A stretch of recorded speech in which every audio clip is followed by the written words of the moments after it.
Desafíos RCN. RCN Radio y la Pontificia Universidad Javeriana se unen para investigar temas de interés común y servir al país. Desafíos RCN. Con Arrito Quieta Pimentel, RCN, la radio de Colombia.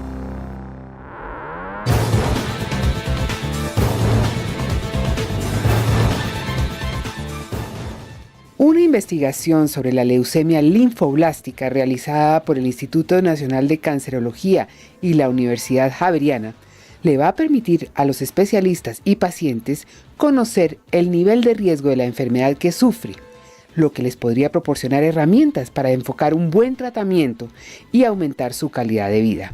Para hablarnos de este tema nos acompañan esta noche la doctora Sandra Quijano, profesora e investigadora del Departamento de Microbiología de la Universidad Javeriana y asesora científica del Hospital Universitario San Ignacio, la doctora Natalie Cruz Rodríguez, investigadora de la Universidad Javeriana y del Instituto Nacional de Cancerología, y la doctora Alba Lucía Cómbita, coordinadora del Grupo de Investigación del Instituto Nacional de Cancerología. Estamos en Desafíos RCN. Doctora Alba Lucía Cómbita, ¿qué es la leucemia linfoblástica? Bueno, las leucemias son un tipo de cáncer que es realmente en las células del sistema inmune, los linfocitos, que son las que dan defensa a todas las infecciones que puedan presentarse, inclusive también en el cáncer. Entonces, es una patología que puede presentarse en las células inmaduras, también en las células un poco más maduras, pero prácticamente son células inmaduras que no permiten que se diferencien, llegando a un estado maduro y por lo tanto no son funcionales. Pero entonces, ¿cómo se sabe que uno tiene esa leucemia? O sea, ¿cómo se descubre eso? Pues bueno, estos tumores son tumores malignos que se originan en un tejido que se llama la médula ósea, que está al interior de todos los huesos del cuerpo. Y esas células que se vuelven malignas en realidad son las células madre hematopoyéticas.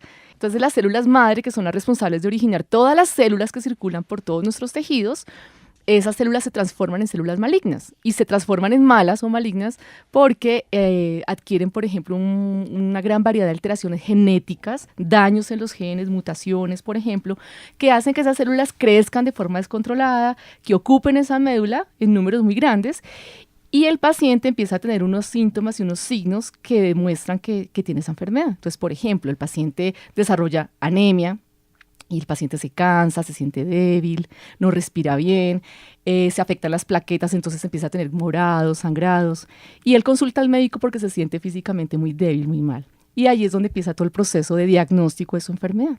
Esos morados que usted dice, no, pues para no asustar a los oyentes, porque a veces uno pues habla de medicina y habla de esas enfermedades y la gente empieza a mirarse y a decir, yo tengo esos morados. ¿Cómo son esas características, doctora Sandra? Pues depende del grado de la enfermedad, es decir, qué tanto tumor tenga el paciente, si es gran cantidad de tumor o menor cantidad de tumor, esos síntomas y esos signos pueden ser más graves o menos graves. Inclusive hay pacientes que pueden pasar muchos meses y no lo saben aún. Si la carga tumoral es alta, es decir, que el espacio medular, esa médula ósea está ocupada por una gran cantidad de tumor, esos morados pueden estar en diferentes zonas del cuerpo, esos pueden ser pequeñitos o pueden ser un poco más grandes, pero lo que se ve es que ocupa una zona importante del cuerpo. Entonces, otro familiar puede que los vea, por ejemplo, que tengan la espalda esas manchitas abundantes, y ahí es donde empieza como a manifestarse la enfermedad. Pero eso también va acompañado de lo otro que te decía, es decir, que el paciente, además de tener esas manchitas o esos puntos, pues va a tener también un sangrado o un cansancio, una debilidad, y eso en conjunto hace que el paciente ya vaya y consulte al médico o vaya a urgencias.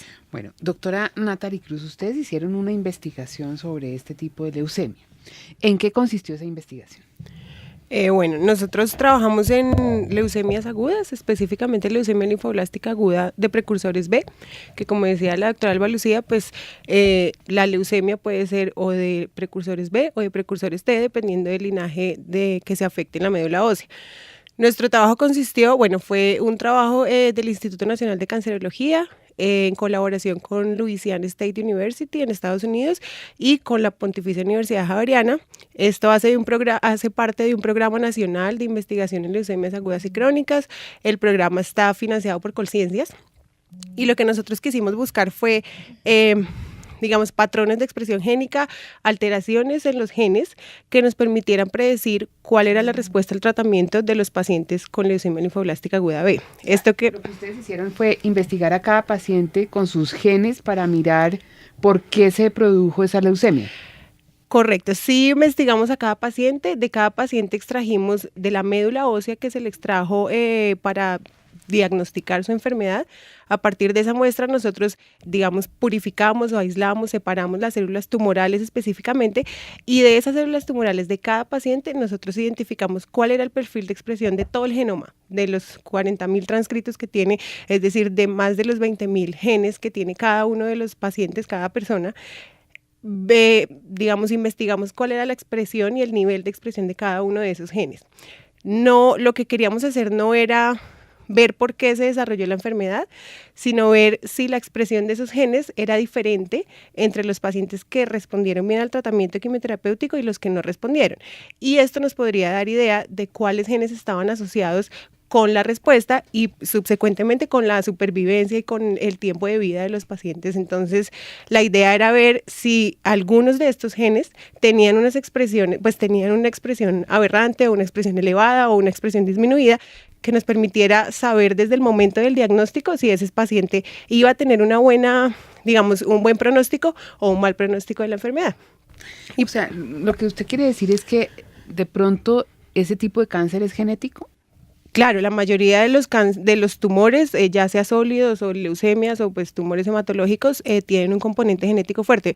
No solamente, no quiero decir que solamente son originados por los genes o por la parte genética, porque el cáncer es una enfermedad multifactorial, lo que quiere decir que está compuesto, que tiene muchas causas, y entre estas pues causas ambientales, causas genéticas, causas familiares, pero claro, el componente genético es muy fuerte en leucemias y en cualquier otro tipo de cáncer. Bueno, con esta investigación, doctora Alba Lucía Convita, ¿se hizo un avance para alentar o pues para decir estos pacientes pueden tener alguna vez cura o que se le vuelva crónica la enfermedad? No, como decía Natalie, nuestra idea por el momento no es establecer un tratamiento hacia una alteración que haya. En este momento lo que nosotros queremos es identificar una prueba por métodos moleculares que nos permitan predecir cuál va a ser la respuesta del paciente. O sea, a nivel de diagnóstico y de pronóstico, saber si el paciente va a responder a un tratamiento o no va a responder al tratamiento, porque pueden hacerse un tratamiento que no necesita y que el paciente pueda verse más afectado por la toxicidad del tratamiento más que por la respuesta de la clínica a la enfermedad. Entonces, la idea de nosotros en este momento era identificar un marcador que nos permita a nivel de diagnóstico predecir su pronóstico. Claro está que en esta investigación estamos iniciando y la idea es también poder encontrar si hay alguna diferencia en algún gen, algo que se está expresando, que posteriormente podamos implementar como un blanco terapéutico. Pero en este momento la investigación va solamente a nivel de pronóstico, identificar marcadores de pronóstico. Eso quiere decir que de pronto a algunos pacientes no hay un protocolo para el tratamiento del cáncer. Algunos pacientes los remiten a quimioterapia o radioterapia y no les va a funcionar. O sea, no se trata de tratar el cáncer como si fuera un protocolo para todos. Es que aquí el problema radica en que a pesar que todos los pacientes tienen la misma enfermedad, o sea, el nombre de la enfermedad es la misma, que es leucemia linfoide B, no todos los pacientes biológicamente son iguales. Es decir, el tumor puede ser diferente en cada individuo y eso depende del perfil genético que tenga el tumor. Entonces, todos pueden tener cobijarse bajo el mismo nombre de enfermedad, pero molecularmente y genéticamente el tumor es diferente. Y ese perfil molecular que tiene el tumor es el que define cómo el paciente va a responder a un tratamiento, que es un tratamiento principalmente quimioterapéutico. Obviamente en Colombia y en el mundo existen unos protocolos claramente establecidos para tratar estas enfermedades. Cada tipo de leucemia tiene unos ciclos concretos de medicamentos, unas combinaciones de medicamentos, pero ese perfil molecular también puede influir en definir qué tratamiento puede recibir el paciente. Entonces, ciertos tipos de alteraciones genéticas pueden resultar en que el paciente tenga una terapia dirigida hacia esa alteración genética. Entonces, sí hay protocolos establecidos, sí hay guías nacionales para definir esos tratamientos. el perfil molecular puede cambiar el tratamiento. Entonces nosotros lo que encontramos en este trabajo, y que es un aporte muy importante al conocimiento de la biología de la enfermedad, es que por primera vez describimos un perfil de genes que se asocian con que el paciente le va a ir mal. Entonces al paciente le aparece la enfermedad por primera vez, se enferma, le va a ir mal con la quimioterapia. Le va a ir mal en general con la enfermedad, porque esos genes influyen en muchos aspectos de la biología de la enfermedad. Influyen en la respuesta al tratamiento, influyen en el comportamiento del tumor, si el tumor es más agresivo, el tumor es menos agresivo, si el tumor hace más metástasis a distancia o no más metástasis. Entonces, si desde el inicio que le aparece la enfermedad al paciente se clasifica molecularmente y genéticamente y encontramos que esos genes están allí, presentes en las células tumorales, ese paciente ya se clasifica con una enfermedad más agresiva. Y esto podría incurrir en que el paciente necesitara un tratamiento más agresivo, un seguimiento más estricto. Eso clasificaría al paciente en otro riesgo y ese paciente se beneficiaría en que va a tener un seguimiento mucho más estricto de su enfermedad. Y complementando. Pero complementa, porque ahí está, digamos, como la fórmula para el tratamiento del cáncer, es, digamos, los genes y proyectar a ver qué tratamiento sí le sirvió o qué no. Exactamente, y eso es lo que buscamos, hacer una terapia personalizada, porque precisamente, y como lo explicaba la doctora Quijano, claro, tienen la misma enfermedad con el mismo nombre, pero por lo que decíamos antes, que son múltiples factores los que producen el cáncer y los que producen, pues, y llevan a que las células se conviertan en células malignas.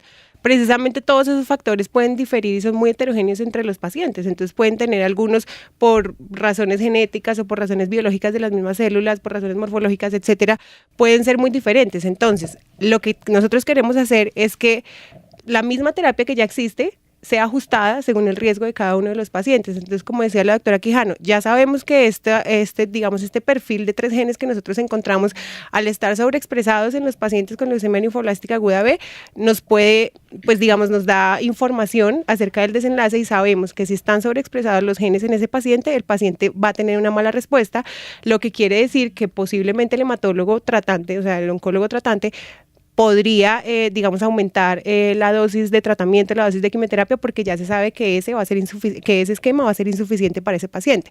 Pero por otro lado, si sabemos que hay un paciente que no tiene los genes sobreexpresados y que tiene baja expresión de estos genes que nosotros encontramos, sabemos que va a tener buena respuesta al tratamiento. Entonces, tal vez no sea necesario darle un esquema de quimioterapia tan fuerte como el que se le da a todos los pacientes, en el que muchas veces los pacientes mueren por la alta toxicidad del medicamento y no por la enfermedad. Entonces, si ya sabemos que esos pacientes no tienen elevada expresión de estos genes, pues asimismo también se ajusta la dosis y se reduce también, digamos, el esquema de quimioterapia, porque ya sabemos que tendrá una mejor respuesta. Doctora Alba Lucía Convita, va a hacer una pregunta que de pronto, pues sí, es fruto de la ignorancia periodística. ¿Cuáles son esos genes? Bueno, en este momento nosotros identificamos 3 genes, ID1, ID3 e IgJ.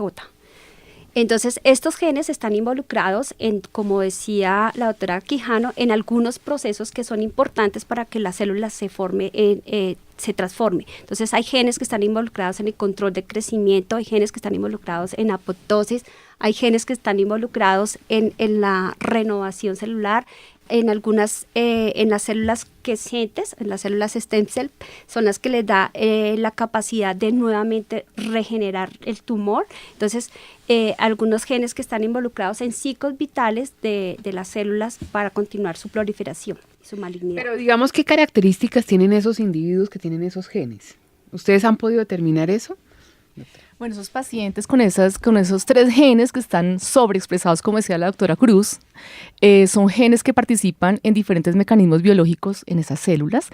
Esas células tumorales necesitan interactuar también con otras células del ambiente donde ya se encuentran. Entonces, esas señales que tienen las células con lo que las rodea, con su entorno, en esos tejidos donde ya se están, favorece que esas células sobrevivan, proliferen o se dividan más, crezcan más, que la carga tumoral sea mucho más alta. Entonces, a los pacientes, ¿qué les va a pasar? Los pacientes van a tener unas características clínicas más agresivas de la enfermedad cuando tienen esos 3 genes sobreexpresados. Entonces, por ejemplo, los pacientes tienen más carga tumoral, uno ve una mayor cantidad de tumor en los tejidos, como la médula ósea, la sangre periférica y otros tejidos a donde las células puedan migrar. Esas células son más migratorias, tienen unos mecanismos biológicos que les permiten salirse de esa médula ósea, de ese nicho donde estaban localizadas, e ir, por ejemplo, a otros tejidos, como por ejemplo los ganglios linfáticos, el vaso, el hígado, e infiltrar esos tejidos y, por supuesto, afectarlos y dañarlos. Son pacientes que tienen un peor grado de anemia, un peor grado de trombocitopenia, es decir, las plaquetas están mucho más bajas. Son pacientes que resisten más a la quimioterapia. Esas células tumorales son mucho más resistentes al tratamiento. Entonces las células no se mueren tan fácil cuando le ponen toda esa combinación de drogas.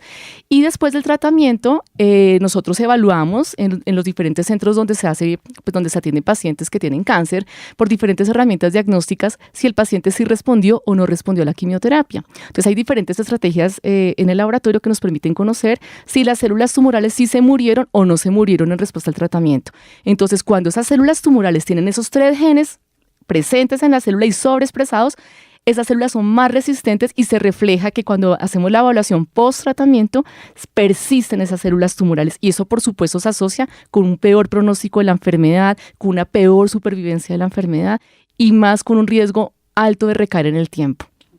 Pero les da más a los niños, les da más a la raza negra, les va a la raza blanca. ¿A qué edades les puede dar esto? Bueno, esas son muchas preguntas que nosotros quisiéramos resolver en futuras investigaciones, porque realmente hasta acá nosotros tenemos, es decir, nosotros en esta investigación partimos de no tener conocimiento de nada que pudiera darnos una hipótesis acerca de qué era lo que le estaba confiriendo esa mala respuesta a los pacientes. Entonces, nosotros trabajamos con población adulta, específicamente, ¿por qué? Porque los pacientes adultos tienen una peor respuesta a esta enfermedad. Los niños, más del 90% de los niños que tienen leucemia linfoblástica aguda B responden al tratamiento, se curan de la enfermedad y nunca más vuelven a tenerla. Mientras que en el caso de los adultos... Eso en países extranjeros, porque aquí en Colombia el tratamiento de cáncer con los niños... Claro, pues no sí, es el suficiente. tratamiento, claro, hablando de un tratamiento oportuno, de un diagnóstico oportuno y en general con una enfermedad clínicamente bien tratada, los niños responden muy bien. Más del 90% de los niños se curan. Y eso, por supuesto, también está ligado a que en niños, digamos, la atención es mucho más temprana, la atención es mucho más rápida, la atención tanto médica como de los papás. En adultos, como la sintomatología de la enfermedad es un poco... es como los síntomas de una gripa. Los adultos primero consultan mucho más tarde, segundo no son tan juiciosos en el pues digamos en cumplir los controles, las terapias, el tratamiento, y tercero, por características biológicas y moleculares, genéticas de la enfermedad, los adultos sí tienen peor respuesta que los niños. Estamos hablando de que solamente el 30% de los adultos logran un tratamiento exitoso y menos del 70% de los adultos viven más de 5 años, mientras que los niños viven más del 90%. Pero sin este descubrimiento. En general, sí, en general. Entonces, nosotros por eso hacemos específicamente esta investigación la hicimos en población adulta, porque en población adulta además se conoce menos de la enfermedad, porque la incidencia, es decir, la cantidad de pacientes niños que tienen la enfermedad es mucho mayor que la cantidad de pacientes adultos que sufren de la enfermedad. Entonces, por eso la investigación está mucho más enfocada en población infantil que en población adulta. Entonces, nosotros igual partimos de no tener ningún conocimiento, además que en Colombia es el primer estudio que se hace acerca de la genética de estos pacientes con leucemia linfoblástica aguda B. En Colombia no tenemos información genética de los pacientes con esta enfermedad, y lo que tú dices es súper importante porque claramente, y ya está muy demostrado que hay muchas enfermedades y específicamente cáncer que se diferencian según el grupo étnico, si son negros o si son latinos, si es población hispana, si es población afroamericana, americana, europea. ¿A quiénes les da más? No hay una predilección por raza, digamos que es lo que se conoce hasta el momento, ¿no? No hay una predilección por raza ni por sexo. Eso es lo que es claro, y cualquier paciente a cualquier edad de su vida le podría dar ese tipo de enfermedades. Entonces, hasta la fecha, pues no es muy claro si hay una diferencia epidemiológica en ese sentido. Pero claro, teniendo en cuenta que encontramos unos genes específicos que nos permitirían, encontrar un poco más respuestas acerca del comportamiento de la enfermedad, sí quisiéramos explorar, y es muy importante por eso esta pregunta, porque nosotros también nos las hemos hecho.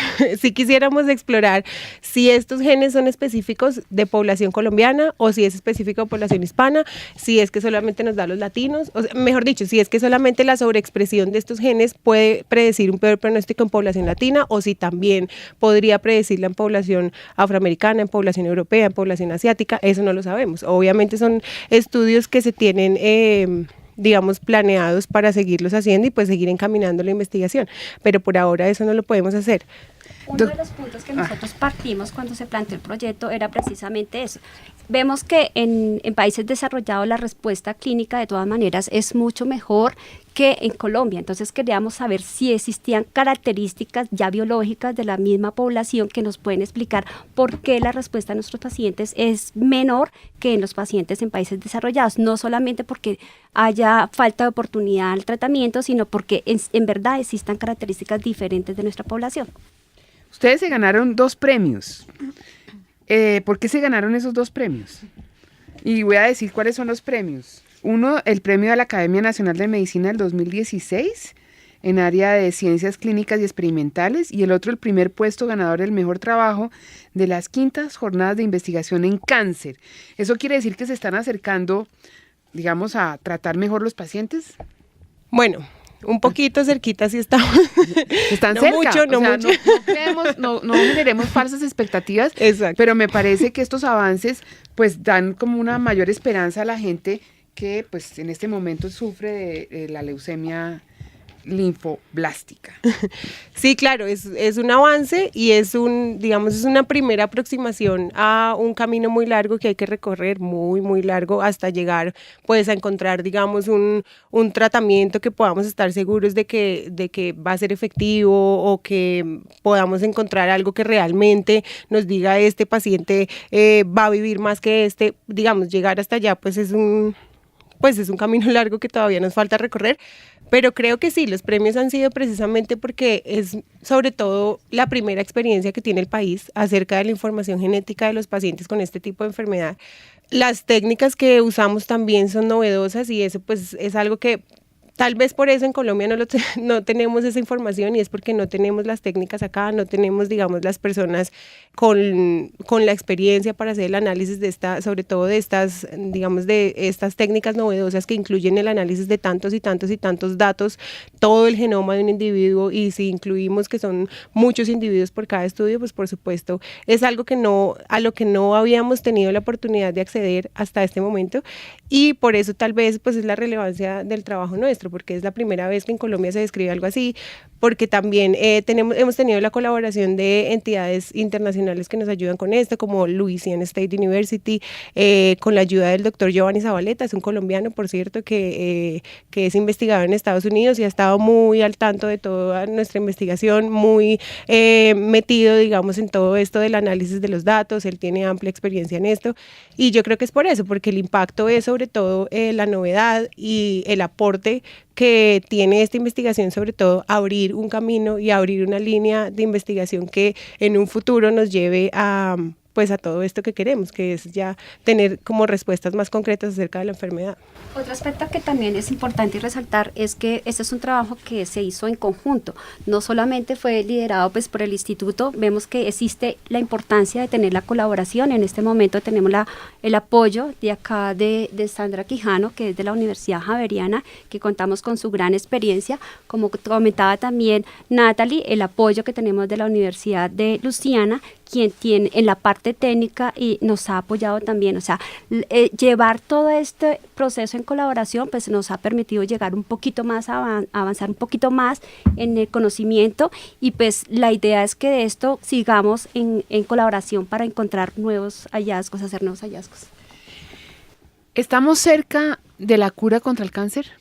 Pues esa pregunta es bien, bien importante. Muchos grupos de investigación en el mundo quieren eso, ¿no? Están buscando nuevas estrategias para precisamente vencer a los tumores, vencer esas células que son las responsables de tantas enfermedades. No es un camino muy fácil, pero sí hay avances muy importantes en diferentes grupos y en diferentes modelos de cáncer. Como hay tantos tipos de cáncer y todos son tan diferentes, pues hay muchos modelos que tienen unos avances más importantes que otros. Unos están más cerca de la cura que otros, pero es tan diverso y tan variable y tan heterogéneo, pues que esto es precisamente el objetivo central de muchos grupos de investigación, de lograr esa meta, ¿no? Derrotar el cáncer y buscar mejores estrategias terapéuticas. Pero ¿por qué es tan difícil encontrar la cura? Porque uno realmente ve en internet una cantidad, y los que hemos tenido gente cercana que se ha muerto por el cáncer, pues uno enseguida empieza a mirar en internet, empieza a ver una cantidad de debates alrededor de esta enfermedad, y está latente, digamos, lo que dicen de las farmacéuticas. ¿Qué tan cierto es eso? Yo creo que esa diversidad radica en que cada individuo puede tener, como decíamos al inicio de la entrevista, que pueden tener la misma enfermedad, pero cada uno tiene una enfermedad diferente. La biología de cada tumor es diferente, biológicamente es diferente, molecularmente es diferente. Y las células tumorales, las células cancerosas, son células que ante la presión, por ejemplo, de un tratamiento como la quimioterapia, modifican su genoma, modifican su... ¿Puede ser peor el remedio que la enfermedad? Podría ser dependiendo del tipo de tumor. Entonces las células se defienden ante esa agresión, que es el tratamiento, y buscan muchas estrategias genéticas y biológicas para defenderse frente a los tratamientos. Entonces hay muchos mecanismos moleculares y biológicos reportados hasta la fecha en la literatura que demuestran que las células se defienden y que son capaces de resistir el tratamiento por diversos mecanismos. Esa gran diversidad biológica y genética es la que radica en que sea tan difícil a veces encontrar la cura, porque habría que atacar múltiples puntos, múltiples proteínas, múltiples genes que están en esas células. Entonces hay tratamientos estándar para ciertas enfermedades, hay otros tratamientos más dirigidos hacia ciertos perfiles genéticos y moleculares, pero no es del todo fácil, porque las células, como dije, se defienden, hacen resistencia, y pues va a quedar una población residual de células tumorales que queda ahí latente, como en espera, y en un futuro la enfermedad reaparece. Entonces ese es el problema para que los pacientes puedan lograr como una respuesta completa. Hacemos una pausa y ya regresamos. Desafíos RCN.